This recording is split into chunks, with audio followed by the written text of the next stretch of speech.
Deus é bom conosco, queridos. Deixa eu te dizer, Deus ele é maravilhoso. Nós às vezes vamos tentar encontrar algumas palavras para descrever Jesus, mas a gente não consegue.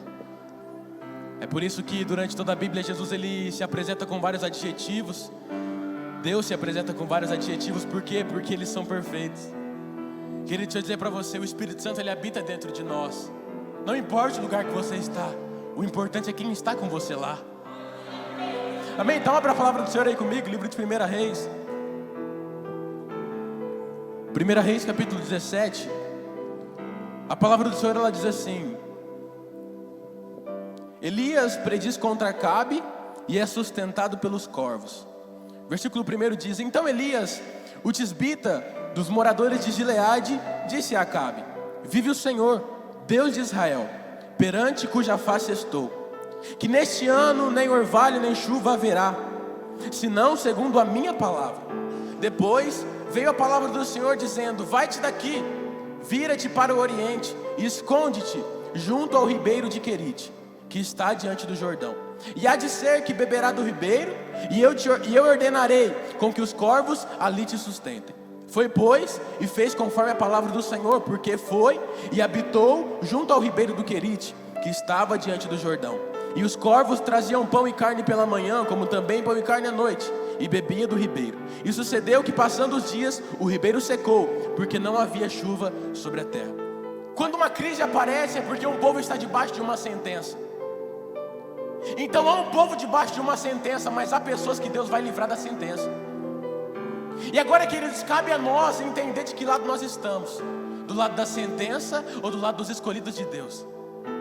E agora então Deus ele apresenta um homem na Bíblia, queridos, e esse é um dos maiores ministérios da Bíblia, o ministério de Elias. Só que quando a Bíblia começa a falar de Elias, ela fala que Elias, o tisbita dos moradores de Gileade, e ele já aparece perante Acabe falando um monte de coisa. Mas, queridos, e aí a vida de Elias? E eu fui estudar sobre isso, e quando você começa a remoer, você não consegue encontrar muita coisa sobre Elias. Quando a Bíblia fala sobre esse tisbita, era uma região de Gileade, mas não se sabe nem ao certo onde era. E o que mais me chama a atenção, queridos, é que não fala quem era o pai de Elias. E aqui Deus ele começou a ministrar algo no meu coração, queridos, eu quero te levar a esse entendimento. Na lei, no Antigo Testamento, você pode entender e pode ler, todas as vezes que você for ler o nome de alguém, antes vai falar o nome do seu pai, a sua paternidade. Por quê? Porque na lei, o importante é quem era o seu pai terreno. Por isso que quando Davi ele mata Golias, a primeira pergunta que Saul faz é: quem é o pai desse menino? Porque para Saul, se o filho matava um gigante, o pai poderia matar vários. Por quê? Porque o que importava é quem era o seu pai terreno. Mas quando Jesus ele chega em Nazaré, a Bíblia diz assim que no Novo Testamento, já debaixo da graça, as pessoas olham para Jesus e dizem: espera aí, esse não é o filho do carpinteiro? Esse não é o filho de José? Mas, queridos, não importava, porque Jesus não estava debaixo do seu pai terreno, e sim do seu pai celestial. Na graça, não importa o que o meu pai fez lá atrás, não importa quem o meu pai foi lá atrás, o que importa é que Jesus me chamou para remir minha família, Jesus me chamou para remir minha história, Jesus me chamou para remir tudo aquilo que está na minha vida. Então o que eu aprendo? Na lei, queridos, seu pai era o importante, mas na graça, o importante é quem é o seu Deus. É por isso que ele olha para Josué um dia e diz: Josué, não te mandei eu? Tenha bom ânimo, não te pasmes nem te assuste, porque eu, Senhor teu Deus, te sustentarei. Mas, queridos, eu quero te trazer para essa história. Josué agora, Deus está levantando ele para governar um povo que tinha sido governado por Moisés, um homem que falava face a face com Deus. Queridos, não era fácil. E a Bíblia vai dizer que quando Moisés ele morre no versículo 1, o povo todo parece que morre junto. Por quê? Porque como Moisés era o intermediador, parecia que quando não tinha Moisés não tinha mais Deus. Só que eu quero dizer para você, queridos, que o reino não se movimenta por um homem, o reino se movimenta por Deus. Moisés por um momento ele morre, então ele para, mas o reino não parou. Deus foi e chamou Josué.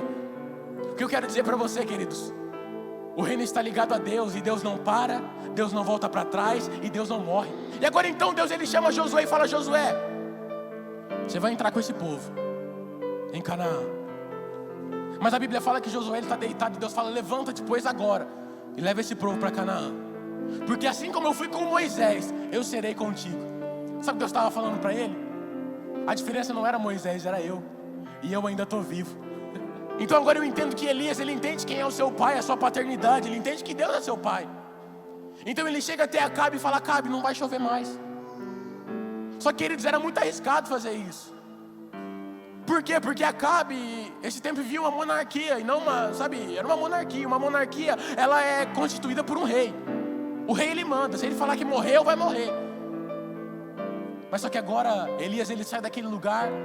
O Senhor olha para ele e diz: Elias, agora você vai sair daqui, agora eu vou te esconder. E Deus me chamou a atenção para essa palavra: esconde-te, esconderijo. Salmos 91, o salmista, ele diz: aquele que habita no esconderijo do Altíssimo, a sombra do Onipotente descansará. Ou seja, eu preciso fazer uma casa na casa de Deus.